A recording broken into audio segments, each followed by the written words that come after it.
pemirsa, apakah Anda pernah mendengar tentang kejadian mati suri? Atau mungkin di sekitar Anda pernah terdapat fenomena tersebut?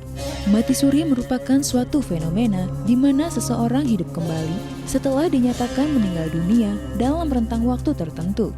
Pada sebagian masyarakat besar meyakini apa yang diucapkan oleh orang yang baru saja mati suri adalah sesuatu yang benar. Namun, tak ada yang bisa memastikan apakah yang dilihat oleh mereka yang mengalami mati suri memang benar ada atau tidak. Lantas, bagaimanakah mati suri dalam pandangan Islam? Dalam surat Az-Zumar ayat 42.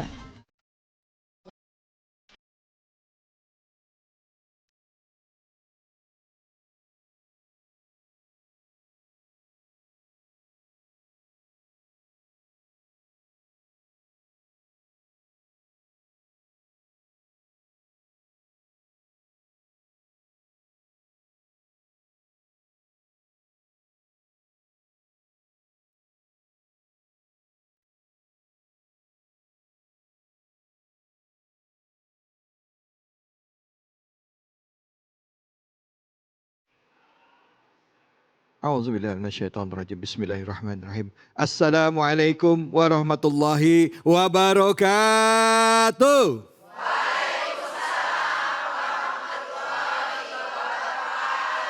Dan mari pertama-tama kita panjatkan puji syukur atas kehadirat Allah Subhanahu wa taala. Tidak lupa kita berikan salawat dan salam kita kepada junjungan kita manusia yang mulia Nabi besar Muhammad sallallahu alaihi wasallam serta keluarganya, sahabat dan umatnya yang setia hingga akhir zaman.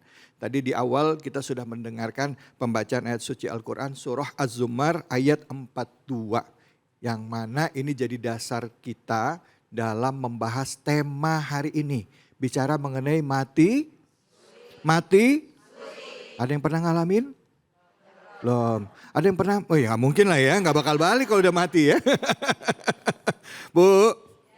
Hari ini di studio udah hadir guru-guru kita ya, yang akan tidak hanya mengkaji tafsir, tapi juga akan membagikan ilmunya. Nah, bagaimana pandangan Islam terhadap mati suri? Untuk itu kita berikan salam hormat dan takzim kepada guru kita, yaitu Al-Mukarram Kiai Haji Jumharudin. Assalamualaikum warahmatullahi wabarakatuh, Kiai. Waalaikumsalam warahmatullahi wabarakatuh. Sehat ya, Kiai? Sehat, alhamdulillahirabbil Masya Allah. Dan di samping beliau sudah ada pimpinan Pondok Pesantren Al-Ghifari, Kiai Haji Gilang Pratama. Assalamualaikum warahmatullahi wabarakatuh, Kiai. Warahmatullahi wabarakatuh. Masya Allah. Baik, Kiai, tadi kita sudah mendengarkan juga pembacaan ayat suci Al-Quran surah Az-Zumar ayat 42.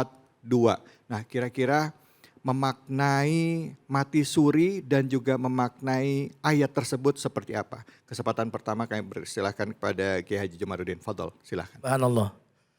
Jadi yang menarik, sebelum kita mati beneran, kita seringkali dihadiahkan oleh Allah mati suri. Tahu mati suri nggak? Taunya timun suri ya?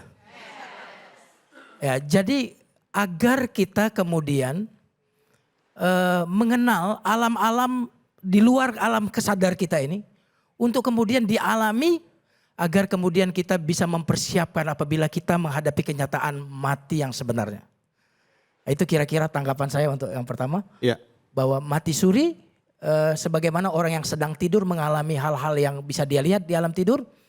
Untuk kemudian dia banyak belajar dari situ untuk mempersiapkan kematian yang sebenarnya. Baik, itu menurut pandangan Ustaz. Nah, kalau untuk Kiai bagaimana Kiai Gilang? Fadol Kiai Gilang. Bismillahirrahmanirrahim. Dalam surat Az-Zumar ayat 42 itu nanti kita kaji, tapi pada prinsipnya Allah Azza wa Jalla dalam Al-Quran menjelaskan bahwa mati itu dibagi dua, mati besar dan mati kecil. Mati besar di mana ketika roh kita dicabut oleh Allah Ta'ala dan tidak dikembalikan lagi, Bu. Dan jamaah di rumah semua, bahwasannya mati besar itu sering kita lihat. Namun yang kita raba hari ini adalah bagaimana mati kecil yang dimaksud oleh Al-Quran. Karena tidur sendiri itu termasuk mati suri. Iya. Jadi ketika kita tertidur, itu kenapa kita membaca Bismika Allahumma ahya wa bismika ammut.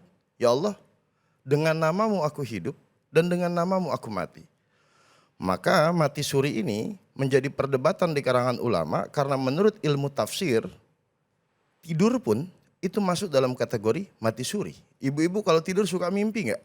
Suka. Mengalami banyak hal, ada yang kemudian menjadi kenyataan, tapi juga ada kemudian yang hanya bunga dari tidur itu sendiri. Iya. Maka mati suri adalah sesuatu fenomena yang hanya Allah Ta'ala yang mengetahui sebagaimana ketika kita tertidur dan bermimpi.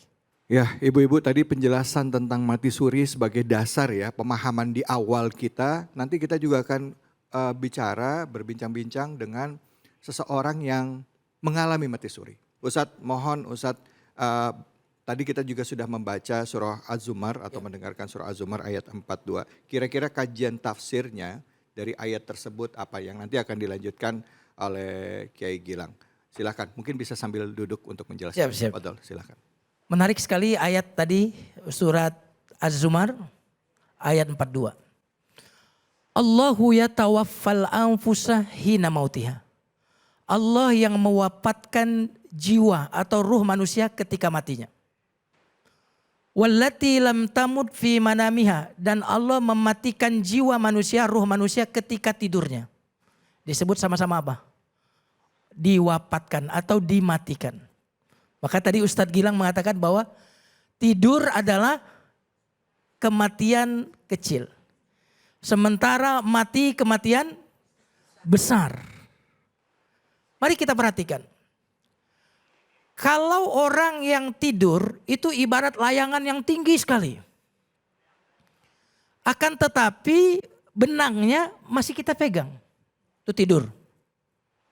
Oke? Tinggi sekali ke alam yang tadi.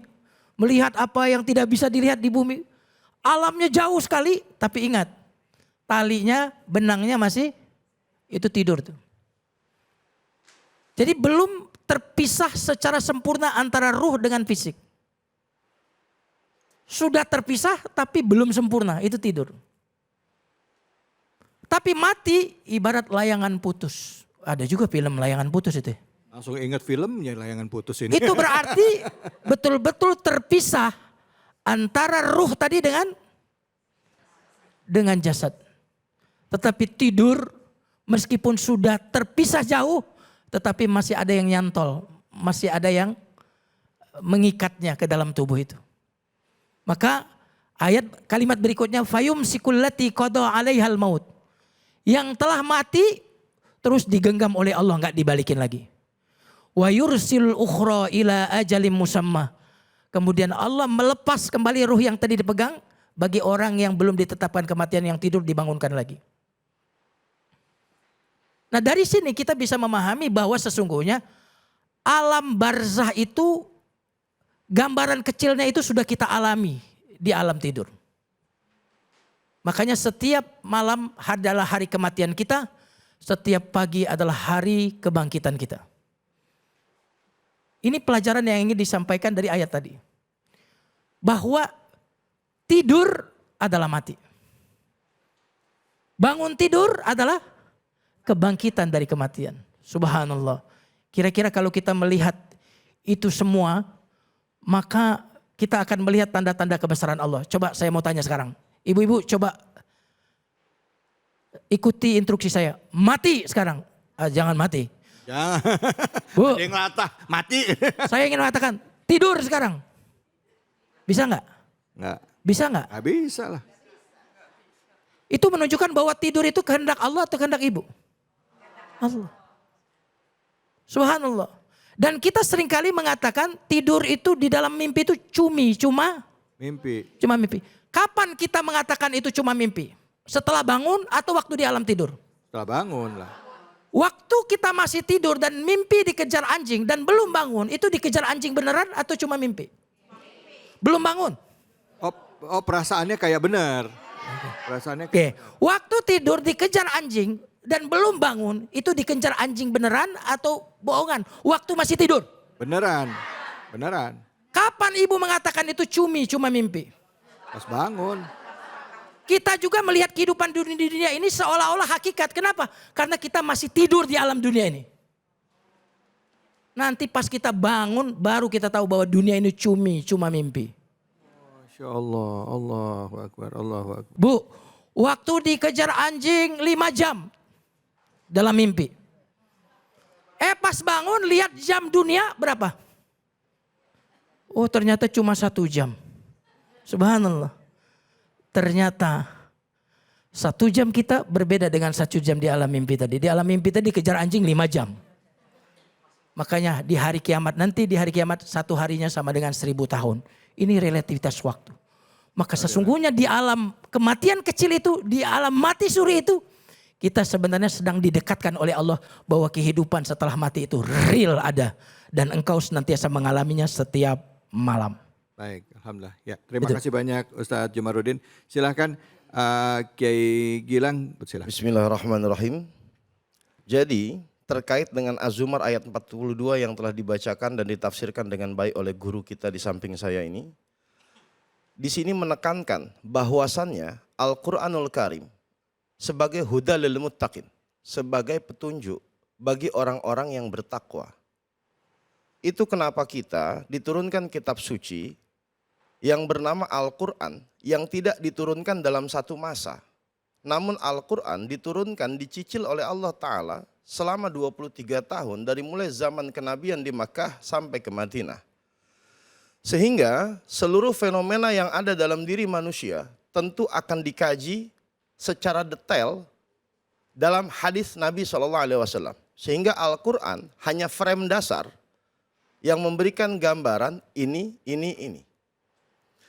Az-Zumar ayat 42, Az-Zumar ayat 41, Al-An'am ayat 60, Al-An'am ayat 61, sampai di Al-Baqarah ayat 259, itu jelas mengkaji tentang bagaimana kekuasaan Allah menghidupkan lalu mematikan.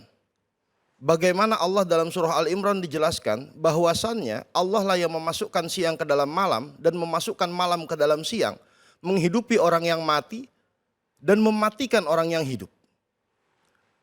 Lalu maksud dari ayat-ayat ini apa? Hal yang paling penting dikaji di sini ada satu kesamaan dari seluruh ayat ini. Yang pertama, Allah menyatakan, aku menggenggam semua ruh. Aku ambil hari ini, ada yang untuk selamanya. Maka dia masuk dalam kematian yang besar. Lalu ada juga yang kemudian dikembalikan. Inilah mati yang kecil. Jadi prinsipnya, seluruh ayat Al-Quran yang berkaitan dengan kematian itu memberikan kita gambaran bahwa kita tidak boleh melakukan 2 hal. Yang pertama, bertanya kapan kita mati. Lalu yang kedua, bertanya bagaimana kita mati. Allah tidak memberi kita pilihan ini. Allah hanya memberikan bagaimana cara kita menjalani kehidupan. Sebagaimana hadis Nabi SAW dalam kitab Al-Adhkar, bahwasannya Kanjeng Nabi menyatakan, cara hidupmu akan menentukan cara matimu. Dan cara matimu akan menentukan bagaimana barzah bersikap terhadapmu. Masya Allah. Berarti Islam saling mengaitkan, kalau kamu hidup baik, tenang saja. Nanti kamu pun mati akan dengan cara yang baik. Orang yang senang baca sholawat, senang baca istighfar, niku mesti nanti wafat dalam keadaan yang baik. Maka pesan saya, hiasilah mulut kita dengan lafaz-lafaz ilahiyah seperti banyak membaca sholawat, Allahumma sholli ala sayyidina Muhammad wa ala ali sayyidina Muhammad, memperbanyak istighfar, sehingga diri kita terjaga dari segala bentuk kemaksiatan. Mungkin kurang lebih Baik, alhamdulillah. Terima kasih banyak Kiai Gilang sudah menjelaskan tafsir dari surah Az-Zumar ayat 42 ya. Itu bicara mengenai bagaimana kekuasaan Allah terhadap ruh makhluknya ya, khususnya makhluk manusia. Sesuai dengan tema kita bicara mengenai mati suri. Tadi saya sudah sampaikan bahwa akan hadir bersama kita orang yang mengalami mati suri. Mungkin juga di antara pemirsa di rumah pernah mengalami itu atau merasa mengalami itu. Nah, hari ini kita akan coba kaji. Nah, hadir bersama kita silahkan kami persilahkan. Assalamualaikum warahmatullahi wabarakatuh kepada Ustadz Edi Susanto. Fadol, Masya Allah. Silakan Ustadz bergabung dengan kita. Beliau ini juga pimpinan dari Pondok Pesantren Motivator Quran dan Miracle Quran. Assalamualaikum, silakan Ustadz. Fadol. Silakan Ustadz, boleh di sini Ustadz, di tengah-tengah. Silakan Ustadz. Kita berdiri saja ya. Baik, Ustadz sebelum nanti kita ngobrol-ngobrol lebih jauh, saya mau tanya, Ustadz pernah mengalami mati suri? Pernah ngalamin 2 kali. 2 kali? 2 kali. Waduh Bu, 1 Yang kali. ketiga mimpi. Yang ketiga mimpi, 2 kali mengalami mati suri. Memang ada ya orang ngalamin mati suri sampai 2 kali. Tapi nanti kita bahas ya, Ustadz apa yang dialami, apa yang dirasakan, dan kok bisa sampai mati suri 2 kali, dan bagaimana Islam memandang hal ini tentang mati suri. Ya, apakah ada batasan-batasannya supaya kita tidak salah nangkep hanya di sini. Di mana? Di Cahaya Hati Indonesia.